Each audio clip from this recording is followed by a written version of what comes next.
Bonjour à tous et bienvenue dans cette édition. Dans le cadre de la célébration de leurs 25 ans de vie consacrée, les sœurs Solange Sia et Thérèse Gueye ont rendu hommage à Monseigneur Ambrose Matata, nonce apostolique en Côte d'Ivoire de 2008 à 2012, décédé d'un tragique accident. La prière a été dite le samedi 7 décembre à la chapelle mémoriale Notre-Dame du Calvaire de Gueupleu, dans le diocèse de Mans. Et puis, les catéchumènes enfants de la première année venus des paroisses du secteur pastoral de Port-Bouët ont reçu gratuitement des Bibles de la part de l'Office diocésain de la catéchèse le samedi 14 décembre 2024 à la paroisse Sainte-Anne. Les sœurs Solange Sia et Thérèse Gueye de la congrégation Notre-Dame du Calvaire et la communauté chrétienne de Gueupleu dans le diocèse de Mans ont prié le samedi 7 décembre 2024 pour la mémoire du défunt nonce apostolique, Monseigneur Ambrose Matata, artisan de paix décédé le 8 décembre 2012 dans un accident de voiture sur la route entre Mans et Biancouma. Reporter Charlène Quadio, commentaire Guy Rochiao.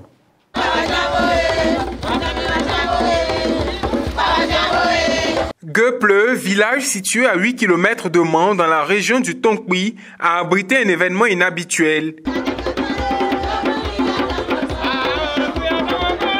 Une prière en hommage à son Excellence, Monseigneur Ambrose Matata de vénérée mémoire, a été dite le samedi 7 décembre 2024 à la chapelle Notre-Dame du Calvaire. En prélude à la célébration de leur jubilé d'argent de vie consacré, qui s'est tenu le dimanche 8 décembre dernier, les sœurs Solange Sia et Thérèse Gueye, toutes deux de la congrégation Notre-Dame du Calvaire et originaires de Mans, ont voulu rendre un hommage à la mémoire du défunt nonce apostolique en Côte d'Ivoire de 2008 à 2012. La prière a été dirigée par le révérend père Simplice Quenant, curé de la paroisse Christ-Roi de Mans, en présence de Monseigneur Thomas Dakin-Noël Kobiaka, vicaire général de l'église particulière de Mans. Tes servantes Thérèse et Solange, il y a 25 ans, aujourd'hui l'heure est venue pour elles de te rendre grâce pour ta fidélité et ta bonté. Ton peuple se joint à elle pour t'exprimer sa reconnaissance. En venant en ce lieu plein de souvenirs, nous voulons demander pour elle et pour nous-mêmes tes grâces. Par l'intercession des missionnaires qui nous ont précédés dans ta gloire. Bénis tes servantes et ton peuple saint au cours des festivités de ce jubilé d'argent et donne-nous de te servir dans la joie. Réciter une prière, surtout à la chapelle mémoriale Notre-Dame du Calvaire, qui a été érigée à l'endroit où Monseigneur Ambrose Matata a trouvé la mort, fait partie de la foi chrétienne, rend hommage aux proches disparus et offre le repos éternel à tous les défunts. Nous allons nous rappeler de nos missionnaires disparus. Son Excellence, Monseigneur Ambrose Matata, Révérend Père Jean Saint-Saint Bayot. Cette attention particulière, portée à l'endroit de Monseigneur Ambrose Matata, est une façon de pérenniser son œuvre de promotion de paix, de non-violence, de réconciliation et du vivre ensemble. Nous sommes venus à ce lieu pour rendre hommage à Monseigneur Ambrose Matata. Et aussi, c'est mon village. Et il est venu en mission et c'est ici que il a donné sa vie totalement au Christ. Et c'était le 8 décembre. Donc, on est venu lui rendre hommage, pour lui dire merci.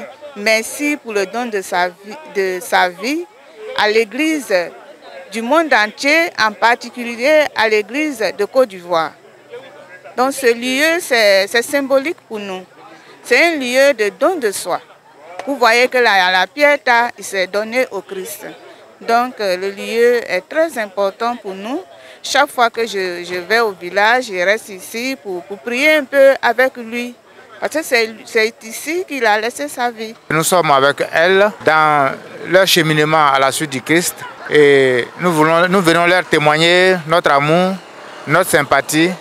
Et puis leur dire que nous sommes dans la marche avec eux. Une soirée festive meublée de dîner, d'animation et de danse, a été offerte par M. Étienne Tan, cadre du village de Gueupleu, qui a réhabilité la chapelle Notre-Dame du Calvaire. En souvenir à Monseigneur Ambrose Matta et à tous les disciples missionnaires de l'Évangile dans le diocèse de Mans, les autorités administratives, coutumières, les familles biologiques des sœurs jubilaires, les religieuses, les prêtres de la région, les amis et connaissances et la communauté chrétienne ont pris part à cette preuve de dévouement.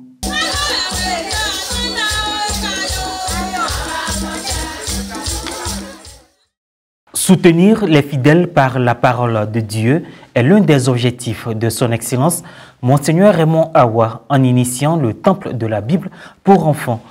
Le samedi 14 décembre 2024, la paroisse Sainte-Anne du secteur pastoral de Port-Bouët a abrité la cérémonie de distribution de Bibles pilotée par l'Office diocésain de la catéchèse de Grand-Bassam. Reportage Pierre Richemont, commentaire Maria Bissier. Après la phase expérimentale du Temple de la Bible pour enfants dans le secteur pastoral d'Aboisseau le 2 mars dernier, le secteur pastoral de Port-Bouët accueillera pour cette année pastorale l'événement. La Bible, qui est le support de cette formation, a été distribuée aux enfants de la première année de catéchuménat le samedi 14 décembre dernier. Nous sommes heureux parce que notre secteur vient de bénéficier de la remise des Bibles de la part de Monseigneur Raymond Awa, notre évêque. Alors c'est une grande joie. Il nous en avait parlé et voilà qu'aujourd'hui ce projet-là se réalise pour le bonheur de nos enfants. Alors donc nos premiers mots sont des mots d'action de grâce pour que le Seigneur puisse encore lui donner les moyens de cette politique qu'il est en train de mettre dans le diocèse. Et nous voudrons à travers lui dire merci à tous ceux qui à ses côtés gèrent la catéchèse. Je voudrais parler du Père Alexandre qui fait un travail formidable. C'est au cours de la liturgie de la parole présidée par le curé de la paroisse haute qui était entouré d'autres prêtres, dont l'aumônier diocésain de la Sainte Enfance missionnaire, que l'action a été posée. Je dis merci d'abord à Monseigneur Raymond Awa pour cette belle initiative d'offrir la parole de Dieu, de donner Jésus aux enfants à travers la Bible. Pythagore qui dit qu'il faut éduquer les enfants au risque de punir les adultes plus tard. Déjà, au bas âge, si on a appris aux enfants à apprendre la parole de Dieu, c'est sûr que demain, nous aurons de bons chrétiens et de bons citoyens dans notre société, notre Côte d'Ivoire. Dans ses propos, le Père Gérard Angwa a signifié aux enfants l'importance de ce cadeau qu'ils vont recevoir. Mon Seigneur vous donne la parole de Dieu, ce n'est pas pour aller garder à la maison. Ce n'est pas pour dire moi j'ai la Bible et puis c'est fini. Mais c'est pour faire quoi? C'est pour la lire, la méditer, prier avec. Et puis c'est ça qui va faire que vous allez grandir spirituellement. Après cette étape, la distribution officielle de Bible a eu lieu.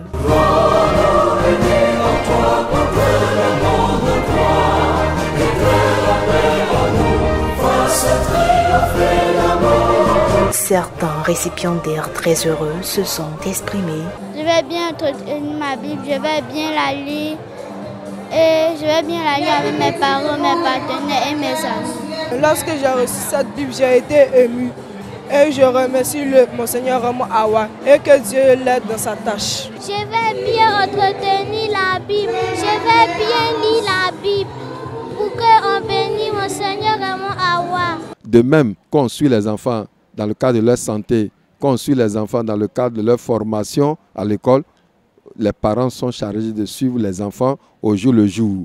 C'est eux qui vont donner l'envie de la méditation, de la lecture de la parole de Dieu à leurs enfants.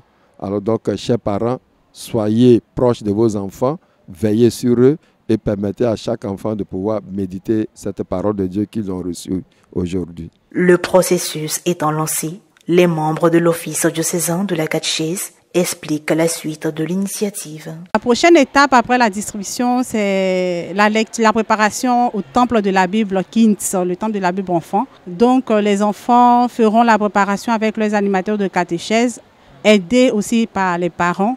Donc ils liront le livre au programme qui est l'Évangile selon Saint Marc, du chapitre 1er au verset 1er au chapitre dernier, verset dernier. Ils ont 3 semaines pour la préparation. Après la préparation, On aura la formation biblique même avec eux, à proprement dit, à l'école Sainte-Anne le 2 février prochain. Le secteur pastoral de Port-Bouët compte 6 paroisses et nous avons distribué en tout 420 Bibles aux enfants de la première année du secteur pastoral de Port-Bouët. La caravane se poursuit. Après la distribution d'aujourd'hui, nous serons dans le secteur pastoral de Bassam pour distribuer aussi les Bibles aux enfants de la première année de ce secteur. Et après, nous allons parcourir tout le diocèse pour la distribution des Bibles. Fin de cette édition. Merci de l'avoir suivi. Merci de rester sur Ecclesia TV.